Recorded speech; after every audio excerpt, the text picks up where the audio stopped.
తప్పేం కాదు. గల్పిక. రచన డాక్టర్ డివిజి శంకర్రావు. పాత్రలు: ఈ పార్టీ అధినేత డబ్బారావు, ఆ పార్టీ అధినేత దిబ్బారావు. ఈ పార్టీ అధినేత డబ్బారావు నాలుగు కొరుక్కున్నాడు. ఎన్నికల ప్రచారం కీలక ఘట్టంలో ఇలాంటి తప్పు చేస్తానని కలలో కూడా అనుకోలేదు.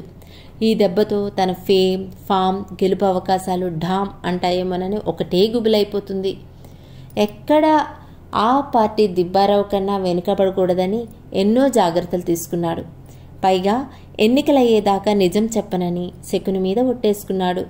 ఇన్ని జాగ్రత్తలు తీసుకున్న తను ఇలా పెద్ద తప్పు చేసినందుకు ఇంకా గాఢమైన భాషలో తిట్టుకున్నాడు. ప్రచారం నుండి వస్తూనే ఇంట్లో సోఫాలో కూలబడ్డాడు. చేతులు నిలుముకుంటూ వచ్చిన సెక్రటరీ మౌనంగా నిలబడ్డాడు.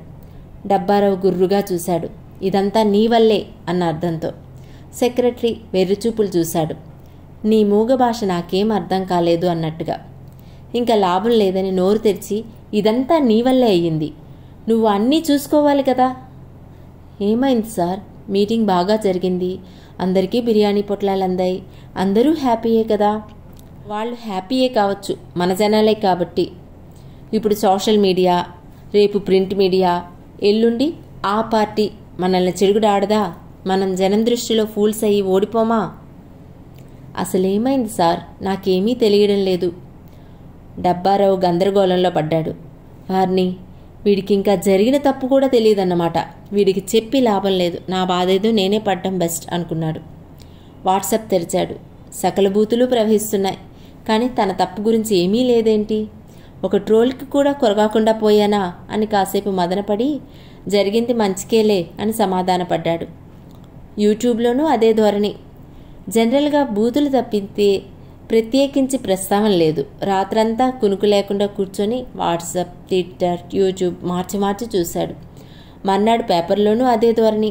చిన్న తప్పునైనా పట్టుకొని దాన్ని పెంచి పెద్దది చేసి పీకి పాకం పెట్టే ఎగస్పార్టీ కూడా మౌనమే. డబ్బారావుకి భయం తగ్గిపోయి క్యూరియాసిటీ ఎక్కువైంది. ఈ నగరానికి ఏమైంది తరహాలో. శ్రీమతి ఉదయాన్నే కాఫీ కప్పు చేతిలో పెట్టింది. చూసోవోయ్, నిన్న అంత పెద్ద తప్పు చేశానా? ఎవడూ పట్టించుకోలేదు. అదే అర్థం కావడం లేదు. భయపడి చచ్చాననుకో. చూశాను, అంతా మామూలే కదా. మొదటి అరగంట బూతులు, తర్వాత తిట్లు, శాపనార్థాలు, చివర్లో మీ గొప్పలు. అయితే నువ్వు కూడా గమనించలేదన్నమాట. నేను పొరపాటున ఎగస్పార్టీ, ఆ పార్టీ మేనిఫెస్టో చదివేశాను. తర్వాత చూసుకున్నాను. అదెలా గురించారు?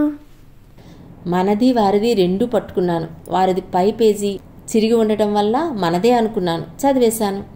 అయినా ఎవడూ గుర్తుపట్టలేదేం? ఏం తేడా ఏడ్చొచ్చిందని? రెండూ ఒకే కాపీలా ఉంటేను. పుసుక్కున అలా అనేసావే. వాళ్ళు ఇస్తామన్న దానికి ఓ 10, 30 ఎక్కువేసి ఇస్తానని హామీలు రాశాను కదా. ఆ సొదలన్నీ ఎవడు వింటాడు? ఏదో వింటున్నట్టు నటిస్తాడు గాని అంటూ తేల్చేసింది. అది కాదోయ్, వినేవాడు ఒక్కడైనా తేడా చూడకపోయి ఉంటాడా? డబ్బారావు మాట పూర్తి కాకుండానే ఆయన్ని గుంజి మా అమ్మగారున్న గదిలోకి తీసుకెళ్ళింది. ఇదిగోండి మీకు ఆన్సర్ ఇక్కడ దొరుకుతుంది అన్నట్లుగా. ఎప్పుడు విచారంగా డల్గా ఉండే ఆయన చేతిలో పుస్తకం చదువుతూ పగలబడి నవ్వుతున్నాడు. కోడల్ని చూసి, మంచి కామెడీ పుస్తకం ఇచ్చావమ్మా, భలేగుంది అన్నాడు.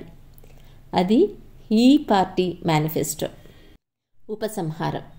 డబ్బారావు బహిరంగంగా చేసిన తప్పు అలా బయటపడకుండానే ఉండిపోయింది. ఎవ్వరికీ తెలియలేదు. చెప్పడం వల్ల భార్యకి తప్ప. పై పేజీ చింపింది తన కూతురు కాగిత పడవ చేసుకోవడానికి.